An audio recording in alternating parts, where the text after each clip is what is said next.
जी अस्सलाम वालेकुम। हम आज स्टार्ट करेंगे FSc second year organic chemistry chapter 7। ठीक है, अगर आप सेकेंड ईयर केमिस्ट्री को देखें तो सेकेंड ईयर की जो केमिस्ट्री है ये दो पोर्शन में डिवाइडेड है। एक है इनऑर्गेनिक और सेकंड है ऑर्गेनिक। इन दो हिस्सों में डिवाइड है।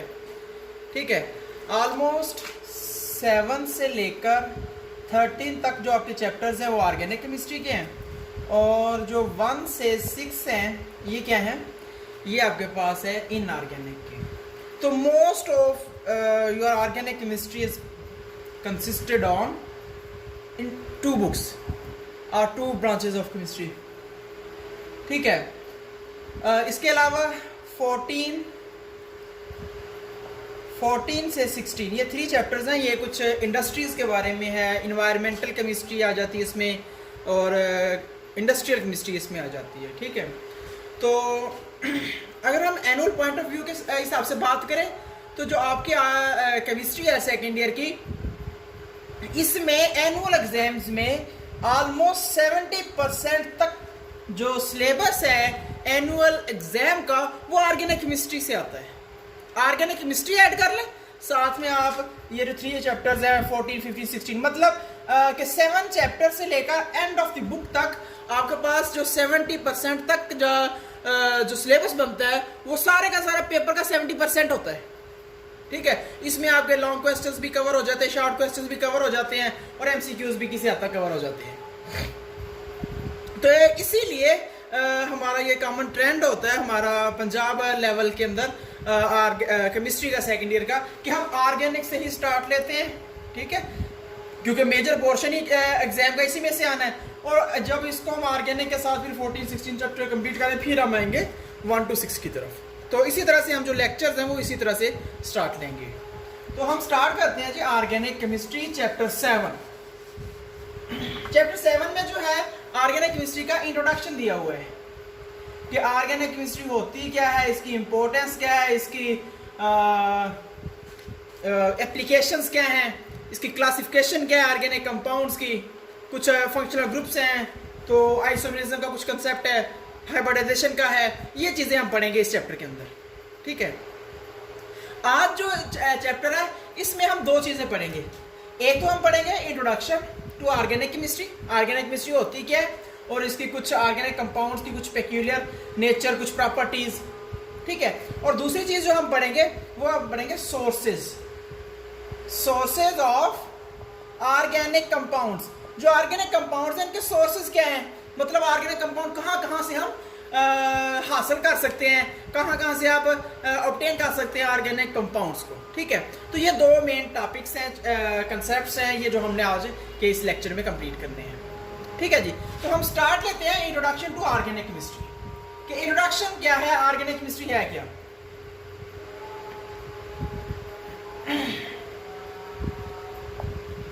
अब ऑर्गेनिक केमिस्ट्री के लिए बेसिक कंसेप्ट यह दिया जाता है, अगर आप बहुत ही बेसिक कंसेप्ट की तरफ आए तो it is the study of hydrocarbons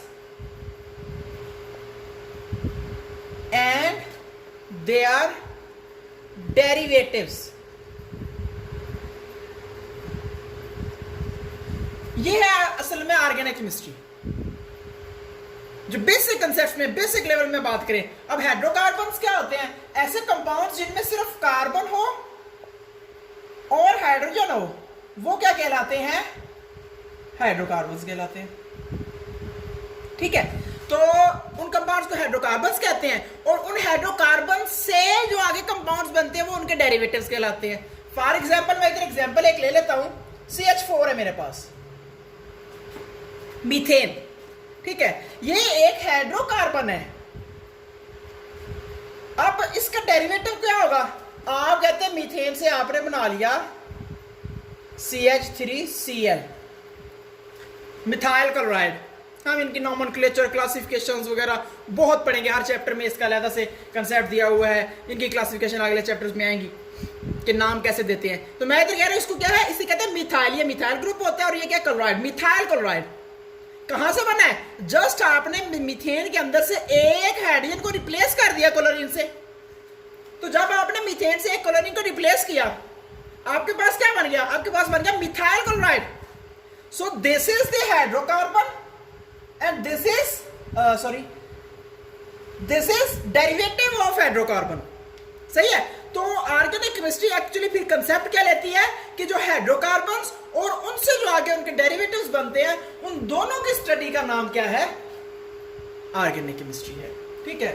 ज्यादा ब्रॉड कंसेप्ट में आजकल जो है वो हम डेफिनेशंस में हाइड्रोजन को बात का स्किप भी कर देते हैं। ठीक है। मतलब हम ऑर्गेनिक केमिस्ट्री को जनरली कहते होते हैं जी this study of compounds of carbon and hydrogen and their derivatives. लेकिन आजकल जो मॉडर्न बुक्स हैं या मॉडर्न कंसेप्ट्स हैं, उसमें हम बाज का कुछ बुक्स में आप जाके देखेंगे या केमिस्ट्री के कुछ कंसेप्ट्स में देखेंगे, आपके लेवल में से हाइड्रोजन मौजूद है, कहते हैं कि जी the study of carbon compounds, मतलब covalent compounds of carbon is called organic chemistry. उसको ऐसे क्यों लिखते हैं? उसकी एक बेसिक सी रीजन यहाँ बता देता हूँ। देखें, ये CH4 है, आपने इसे क्या कहा? हाइड्रोकार्बन्स। ये ऑर्गेनिक कंपाउंड है। आप क्यों कहते हैं इसे? क्योंकि इसमें कार्बन हाइड्रोजन है। अब इससे एक कंपाउंड बन जाता होता है, हम आगे पढ़ेंगे, मैट्रिक में आपने पढ़ा भी हुआ है, CCl4, carbon tetrachloride. This compound has no hydrogen. So in the basic concept, in the basic definition of organic chemistry, this should not be organic compound, but actually it is organic compound. तो इसलिए हमारे पास यहाँ क्या concept हो गया कि कुछ books के लिहाज से आप यहाँ ये कंसेप्ट समझने के लिए रख सकते हैं कि carbon is the most essential element for the organic compounds. ठीक है। हाइड्रोजन कुछ कंपाउंड्स में हो भी जा ना भी नहीं भी होता, तो उसका क्या है? इश्यू नहीं है कोई। तो ये था इंट्रोडक्शन कि ऑर्गेनिक केमिस्ट्री क्या होती है। अब हम बात करते हैं ऑर्गेनिक कंपाउंड की कि ऑर्गेनिक कंपाउंड्स होते क्या हैं। और इसके ऊपर एक थ्योरी है कि ऑर्गेनिक कंपाउंड्स कैसे प्रिपेयर किए जाते हैं। ठीक है। तो बेसिक डेफिनेशन तो आपने देख ली कि जिन कंपाउंड्स में कार्बन हाइड्रोजन हो या उनके डेरिवेटिव्स हो, वो क्या कहलाते हैं? ऑर्गेनिक कंपाउंड्स कहलाते हैं। अब एक थ्योरी थी, उसे कहते हैं वुलर, वाइटल फोर्स थ्योरी।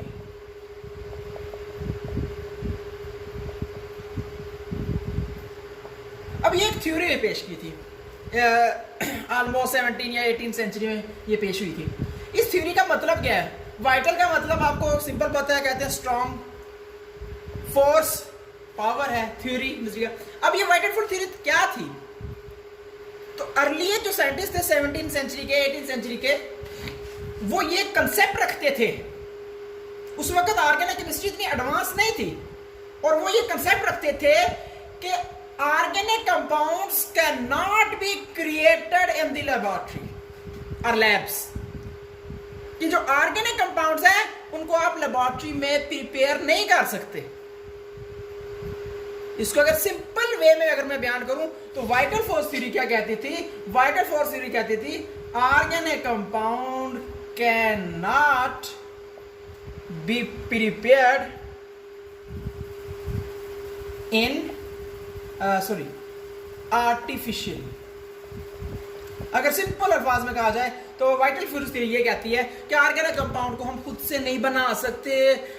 ये कुछ माइस्टीरियस वाइटल किस्म की फोर्स है, कुछ नेचुरल फोर्स है जो इनको हमारी बॉडी के अंदर बना देती है। वाइटल फोर्स थ्योरी ये कहती है कि ये सिर्फ लिविंग थिंग्स के अंदर प्रोड्यूस होते हैं।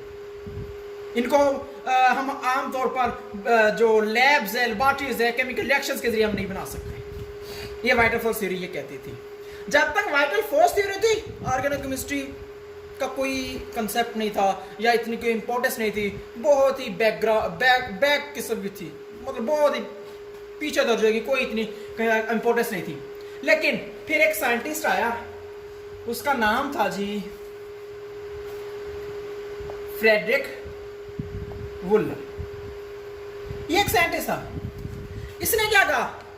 इसने कहा नहीं, वाइटल फोर्स थ्योरी गलत है। कैसे? इसने कहा organic compounds can be prepared in the laboratory. इसने कैसे प्रिपेयर किया? इसने एक सिंपल एक कंपाउंड था ammonium cyanate NH4 CnO, ammonium cyanide. ठीक है, ये एक कंपाउंड था। इसने क्या किया, इसने इस कंपाउंड को सिर्फ और सिर्फ क्या किया, इसने इस कंपाउंड को हीट किया। जब इस कंपाउंड को उसने सिंपली हीट किया ना, तो ये कंपाउंड किस में कन्वर्ट हो गया, यूरिया में। ठीक है, अब ये क्या था, ये था एक इनऑर्गेनिक कंपाउंड। ठीक है, और ये क्या बना, ये बना एक ऑर्गेनिक कंपाउंड। तो आप क्या कंसेप्ट ले रहे हैं, वो कहना ये चाह रहे हैं, फ्रेडरिक वुलर ने क्या किया, फ्रेडरिक वुलर ने एक इनऑर्गेनिक, हमारा कंसेप्ट क्या था वाइटल फोर्स थ्योरी का, कि organic compound can not be prepared in the lab. मतलब क्या हुआ इसका, अगर बैकग्राउंड कंसेप्ट देखें तो इसका मतलब यह है कि organic compounds can not be prepared from the inorganic compounds. Background concept तो ये हुआ। तो फिर क्या हुआ, फिर फ्रेडरिक वुलर आया, उसने ये अमोनियम साइनेट एनिमल्स, मैमल्स वगैरह के यूराइन के अंदर होता है, उसने वहां से उस केमिकल को लिया और उसको सिर्फ और सिर्फ हीट अप किया, और हीट अप करने से क्या हो गया, अमोनियम साइनाइड किसमें कन्वर्ट हो गया, यूरिया में। और ये एक इनऑर्गेनिक कंपाउंड था, उसने लैब के अंदर इनऑर्गेनिक कंपाउंड लिया और उसको जस्ट हीट किया और क्या बन गया, ऑर्गेनिक कंपाउंड। तो जब वुलर ने ये रिएक्शन करके दिखा दिया तो वाइटल फोर्स थ्योरी गलत हो गई। ठीक है, जैसे ये फ्रेडरिक वुलर ने ये थ्योरी को गलत साबित किया ना, तो केमिस्ट्री का एक नया, ऐसे कह लो कि एक प्लेग्राउंड खुल गया, एक प्लेग्राउंड सामने आ गया, जिसमें केमिस्ट्री ने बहुत, आज की डेट की अगर बात की जाए तो बहुत वास्ट स्टडी की है और बहुत वास्ट रिसर्च की है केमिस्ट्री ने या साइंटिस्ट ने।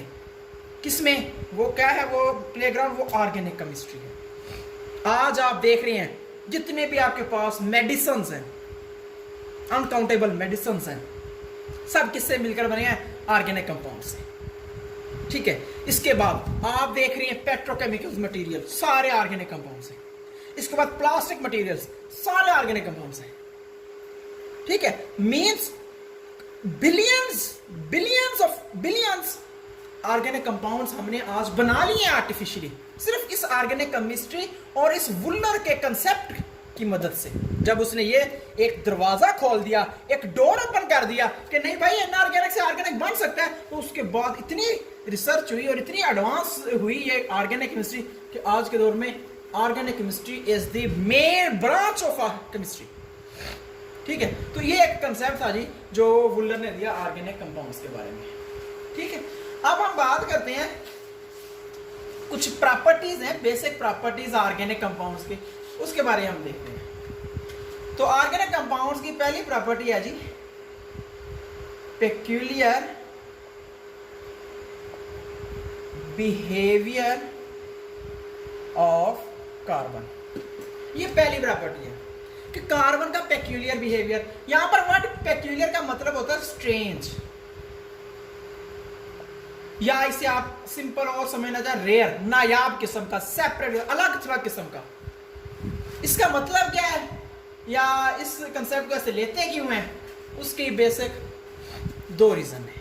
एक है कैटिनेशन, कि जो कार्बन है वो इतना पेक्यूलियर सेपरेट किस्म का कंसेप्ट क्यों देता है, तो पहला कंसेप्ट उसका क्या है, कैटिनेशन, और दूसरा क्या है, दूसरा है आइसोमरिज्म।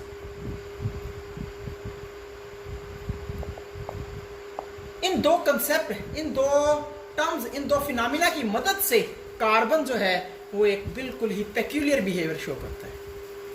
ठीक है, अब कैटिनेशन क्या होती है, कैटिनेशन आपने ये मैटर का कंसेप्ट है पढ़ा हुआ है कि ऑर्गेनिक जो कार्बन है, सॉरी, उसकी एक बहुत ही प्रॉपर्टी है पेक्यूलियर किस्म की। पहली बात तो ये कि carbon at a time 4 covalent bond बना सकता है, ये बात नोट कर ले।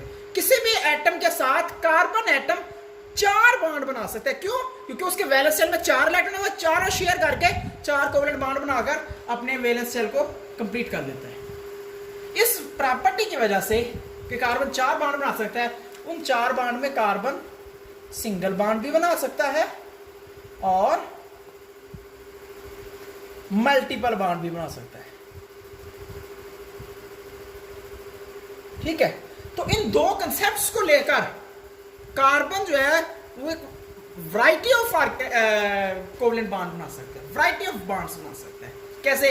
ये अपने साथ इसके साथ 4 कार्बन एटम अटैच हो सकते हैं, इसके साथ कोई 4 और एटम्स अटैच हो सकते हैं, फिर ये डबल बॉन्ड बना सकता है, फिर ये ट्रिपल बॉन्ड बना सकता है, जिसकी मदद से ये क्या कर सकते हैं, ये लॉन्ग चेन स्ट्रक्चर्स बना सकता है, लंबे लंबे स्ट्रक्चर्स, जिसमें मे बी हंड्रेड्स की तादाद में, थाउजेंड्स की तादाद में कार्बन है। हम ऐसे पढ़ेंगे, ऐसे कंपाउंड्स हैं जिनमें 1000 की तादाद में कार्बन एटम्स लगे होते हैं चेन्स की शक्ल में।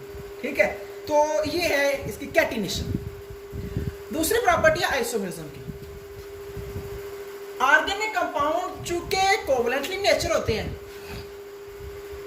ये आपने पढ़ा हुआ है 6th चैप्टर में, फर्स्ट ईयर में, वहां पर था ये कि ऑर्गेनिक जो कोवलेंट बॉन्ड होता है वो डायरेक्शनल होता है, आयनिक बॉन्ड होता है वो नॉन डायरेक्शनल होता है। तो चूंकि वहां पर एक कंसेप्ट पढ़ा था आपने फर्स्ट ईयर 6th चैप्टर के लास्ट पेजेस में कि चूंकि कोवलेंट कंपाउंड डायरेक्शनल होता है, उस वजह से कोवलेंट कंपाउंड जो है वो आइसोमेरिज्म दिखाता है, क्योंकि आइसोमेरिज्म है स्ट्रक्चर्स का नाम, स्ट्रक्चर्स की स्टडी का नाम है। तो इस बुनियाद पर कार्बन के 2 मॉलिक्यूल, उनका मॉलिक्यूलर फार्मूला सेम हो सकता है लेकिन उनकी स्ट्रक्चर डिफरेंट हो सकती है। This is also a variety, a separate concept. और इस तरह का जो आइसोमेरिज्म का फिनोमेना है, ये ऑर्गेनिक कंपाउंड में बहुत वास्ट है। ये हम आगे इसके ऊपर पूरा एक टॉपिक पढ़ेंगे इस चैप्टर में। ठीक है, तो ये 2 प्रॉपर्टी की वजह से कार्बन क्या है, एक पेक्यूलियर बिहेवियर शो करता है। उसके बाद आ जाए अगली प्रॉपर्टी। अगली प्रॉपर्टी इसकी क्या है, नॉन आयनिक नेचर।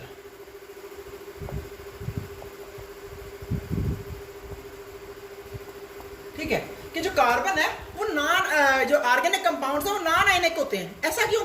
वही सिंपल सी बात है, जितने भी ऑर्गेनिक कंपाउंड्स हैं,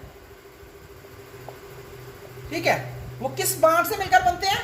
उनके अंदर बॉन्ड कौन सा होता है जी? उनके अंदर बॉन्ड होता है जी कोवलेंट बॉन्ड। अब भाई आपको पता है कि कोवलेंट बॉन्ड जो होता है वो शेयरिंग से बनता है, उसके आयंस नहीं बन सकते। वाटर है आपके पास, ये तो एक इनऑर्गेनिक है, लेकिन एक कंसेप्ट दे रहा हूं कि वाटर है एक मॉलिक्यूल। अब इस वाटर मॉलिक्यूल के अंदर कोवलेंट बॉन्ड होता है, तो आपने कभी ये कहीं नहीं पढ़ा, मैट्रिक एफएससी कहीं नहीं पढ़ा कि जो वाटर मॉलिक्यूल है वो आयंस की शक्ल में एग्जिस्ट करता है। नो, क्योंकि वो कोवलेंट बॉन्ड है। सेम एट इज आपके पास CH4 है, ये अब एक ऑर्गेनिक कंपाउंड है। इसके लिहाज से CH4 जो है वो आयनिक नेचर नहीं रखता, वो नॉन आयनिक होता है।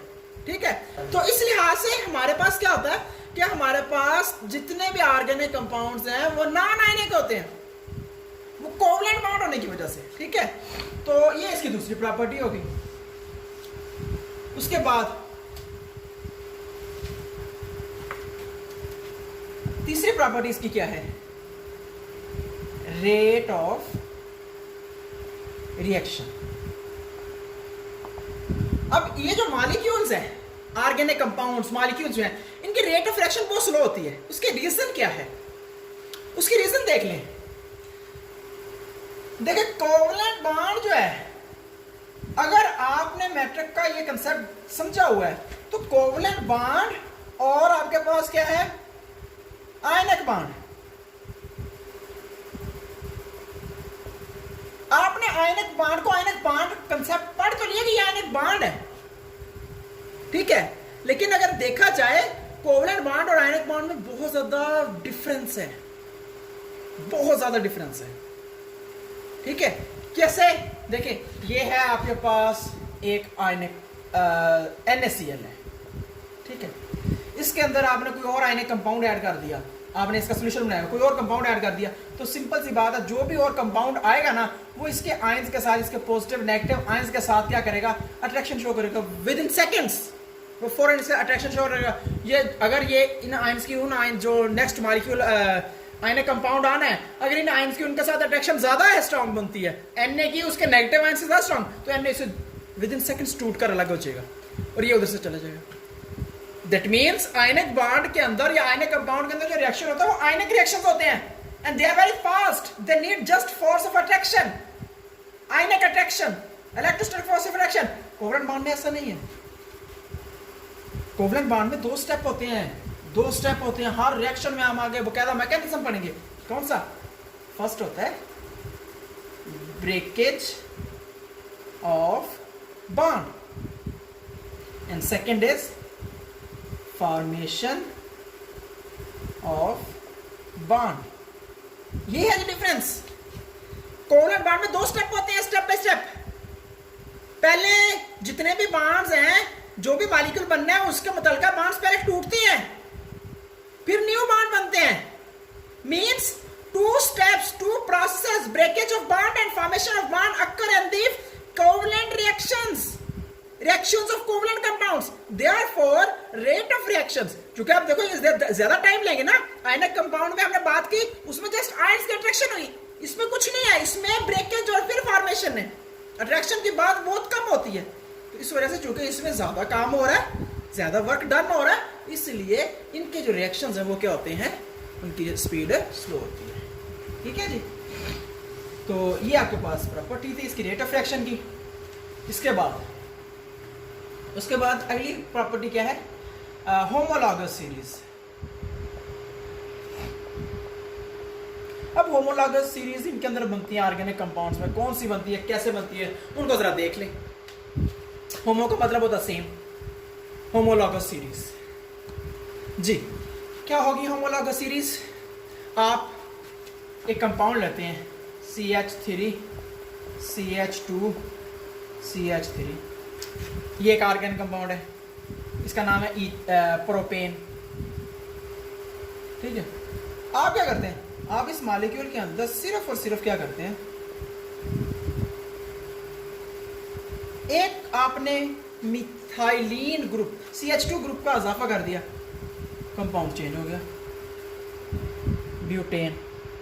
इसी तरह आपने 2 का इजाफा कर दिया, पेंटेन। 3 का इजाफा कर दिया, आपके पास hexane, heptane, octane, nonane. Same structure बन रही है, सेम नेचर आ रही है, कोई और एटम, कोई और किस तरह की चेंजेस नहीं आ रही, माइनर चेंजेस आ रही हैं। माइनर चेंजेस की वजह से इनको क्या कहते हैं कि ऑलमोस्ट क्या है, ये होमोलॉगस सीरीज है, ये CH2 की लॉन्ग सीरीज बनती है। मतलब मैं कहूँ एक कंपाउंड है, हाँ हाइड्रोकार्बन है, उसके अंदर 100 कार्बन है, तो मैक्सिमम चांसेस है कि उसके अंदर अगर आप हाइड्रोकार्बन की बात करें तो वो सारे के सारे CH2 होंगे, एंड पर CH3 CH2 लगा होगा। क्लियर? तो इसका मतलब क्या हुआ कि these molecules have long chain similar series. ठीक है, जिस वजह से इनको होमोलॉगस सीरीज का नाम दिया जाता है कि इनके अंदर होमोलॉगस सीरीज पाई जाती है। फिर इसके अलावा और देख ले, और भी इसकी एग्जांपल देख ली। आपने क्या किया, आपने इसको कर दिया CH2, इधर लगा दिया OH, ये क्या बना, ये अल्कोहल है। आपने एक और कार्बन कम कर दिया, मैं जस्ट कार्बन लगा रहा हूं, आपको अंडरस्टूड है कि हाइड्रोजन होंगे। आपने 2 3 4 कार्बन लगा दिए, क्या हो गया, ये एक और अल्कोहल बन गया। ये प्रोपानॉल है, प्रोपाइल अल्कोहल, आप पढ़ेंगे आगे इनके बारे में। ये क्या है, ये ब्यूटानॉल है, ब्यूटाइल अल्कोहल। ठीक है, आपने क्या कर दिया, आपने जस्ट एक कार्बन का इजाफा किया, या कि चलो मैं इसको लिख ही लूं, तो आपने जस्ट क्या किया, एक CH2 का इजाफा किया, सिर्फ एक CH2 ग्रुप का इजाफा किया। मॉलिक्यूल वही, कंपाउंड वही, ग्रुप वही, फंक्शनल ग्रुप उसकी क्लास वही, इसमें और इसमें स्लाइट डिफरेंस होगा इनके केमिकल रिएक्शंस का, इनके बॉइलिंग पॉइंट्स का, इनका बहुत कम डिफरेंस होगा इनमें, दोनों अल्कोहल से। मीन बताने का क्या है कि ऑर्गेनिक कंपाउंड की मैंने शुरू में बात की, ऑर्गेनिक कंपाउंड्स बिलियंस की शक्ल में है, बिलियंस की तादाद में है, लेकिन उनको स्टडी करना इंतहाई आसान है। क्यों? क्योंकि वो चंद एक स्पेसिफिक क्लासेस हैं, ग्रुप्स हैं, फंक्शनल ग्रुप्स हैं, उनको स्टडी कर लें, उनका कंसेप्ट स्टडी कर लें, आपके पास मेन कंसेप्ट आ जाएगा। बाकी जितने मॉलिक्यूल जैसे मर्जी लगते जाएंगे उसी तरह से कंसेप्ट थोड़ा सा चेंज होता जाएगा। ठीक है, तो इस तरह से हमारे पास क्या आ जाता है कि ये organic compound long chain homologous series रखते हैं।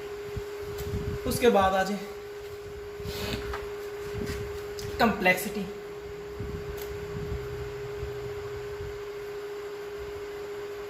इनमें कंप्लेक्सिटी बहुत होती है ऑर्गेनिक कंपाउंड्स में। कैसे कंप्लेक्सिटी आ जाएगी? कंप्लेक्स का मतलब पेचीदगी बहुत होती है।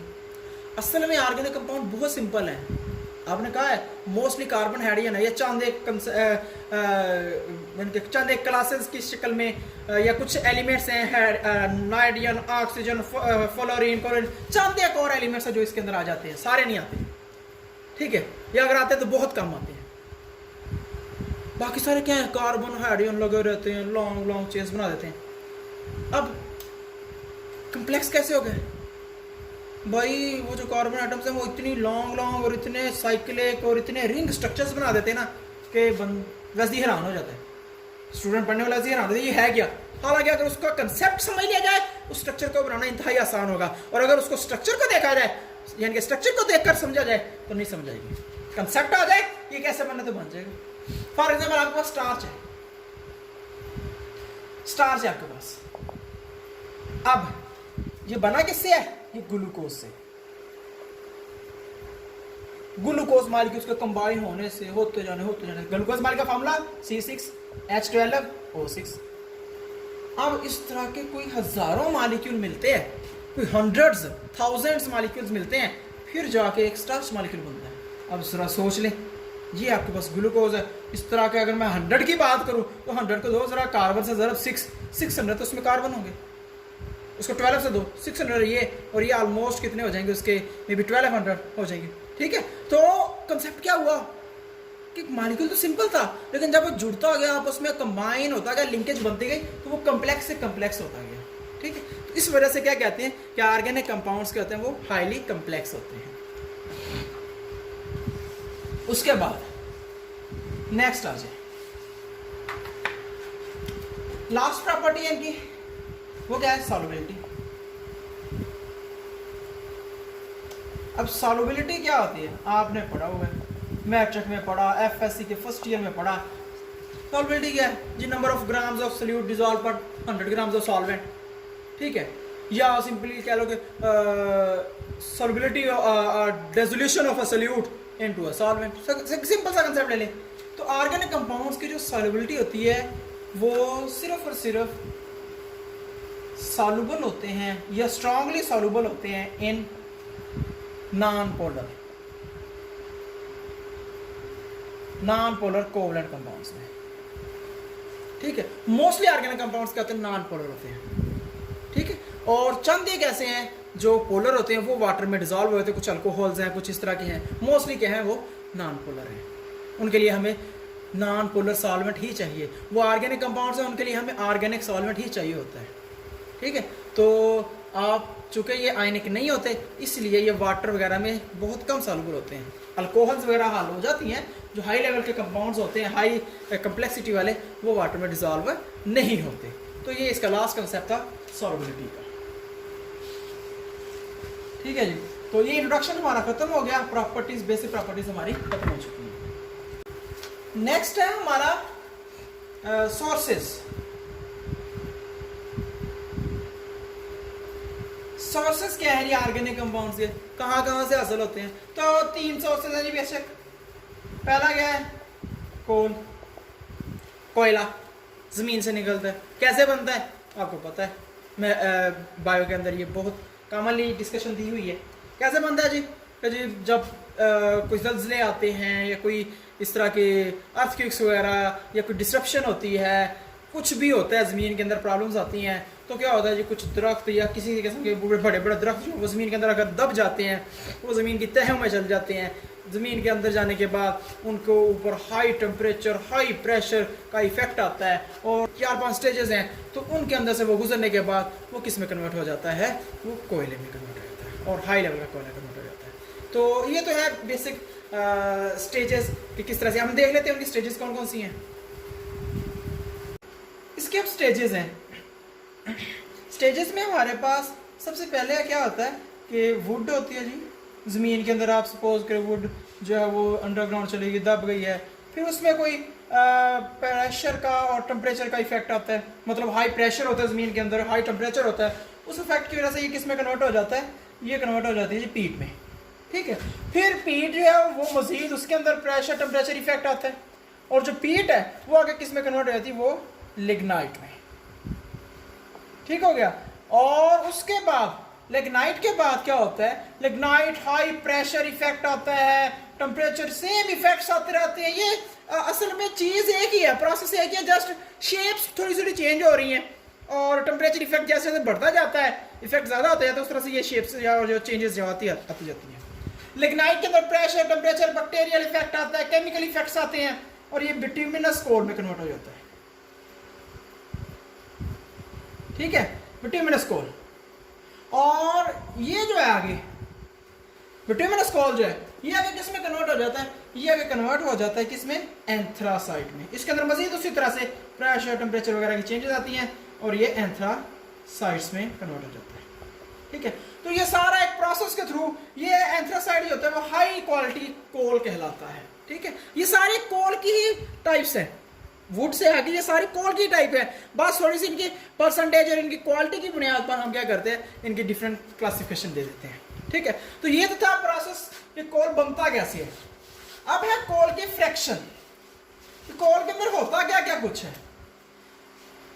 अब कोल को जब हम क्या करते हैं, हम कहते हैं कोल एज दी, आपने हम पढ़ क्या रहे हैं, हम कह रहे हैं कि coal as the source of organic compound.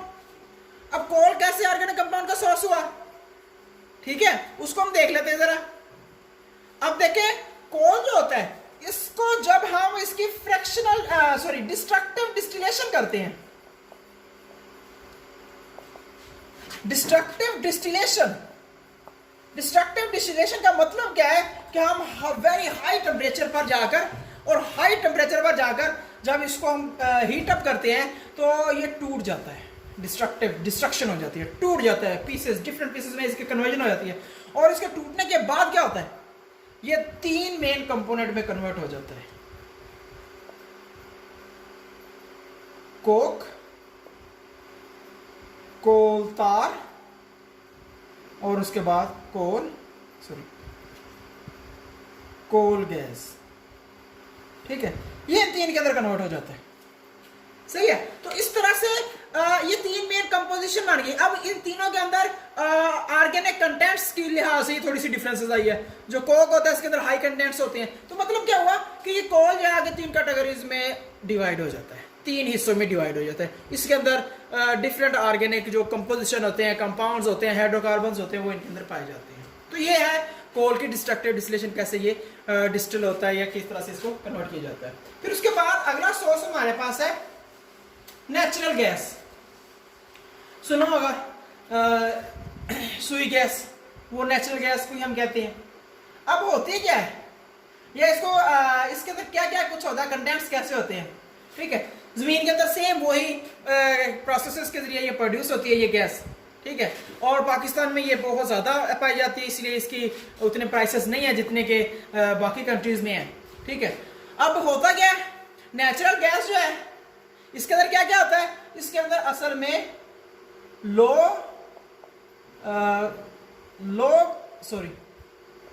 Boiling point hydrocarbons पाए जाते हैं इसके अंदर।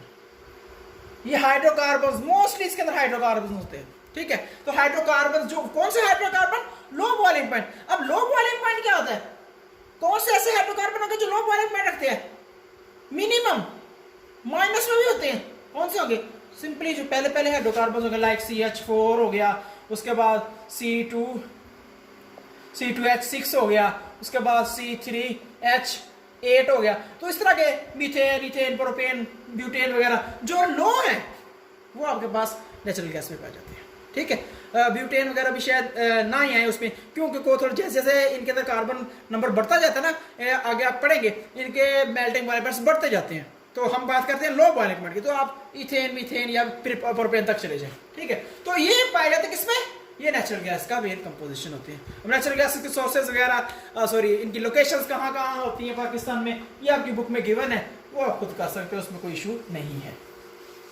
उसके बाद लास्ट हमारे पास जो सोर्स है ऑर्गेनिक कंपाउंड का, वो क्या है, वो है आपके पास पेट्रोलियम।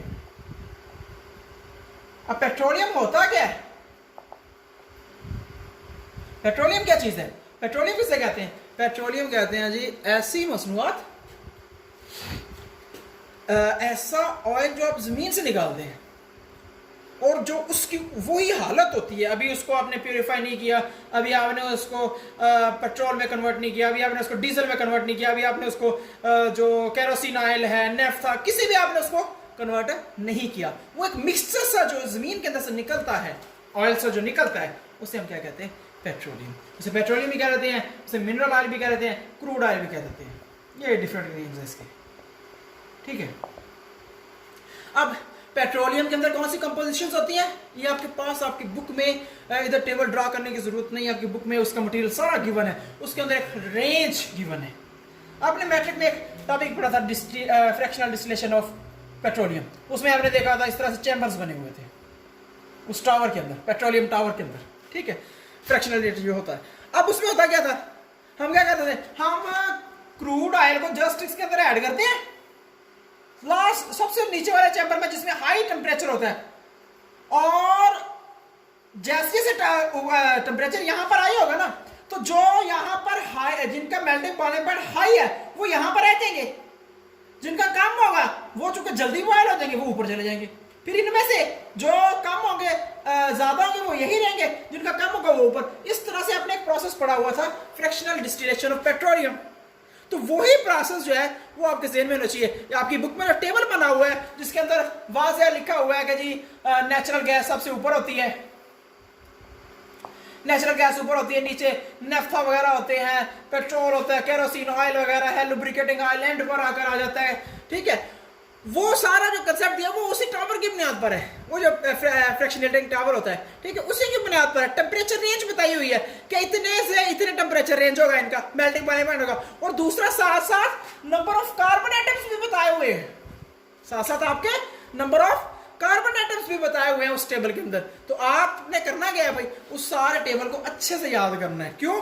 उस टेबल के अंदर से मैक्सिमम एमसीक्यूज आने के चांसेस होते हैं। बहुत इंपॉर्टेंट टेबल है वो। उसके अंदर कैसे एमसीक्यूज आ सकते हैं, मसलन वो पूछ सकते हैं, बताया जी 5 कार्बन से लेकर 10 कार्बन तक की जो कंपाउंड्स होंगे वो किस फ्रैक्शन में आएंगे, वो पेट्रोल में होंगे, वो डीजल में होंगे, वो नेचुरल गैस किस में होंगे। तो उस तरह से आपके एमसीक्यूज आ सकते हैं, या उनके melting point range, boiling point range, ये सब कुछ वो पूछ सकते हैं। ठीक हो गया जी। तो ये थे 3 basic sources of petroleum, organic compounds. तो यहाँ पर हमारा ये topic introduction and sources of organic compound खत्म हो जाता है। ओके जी, अल्लाह हाफिज़।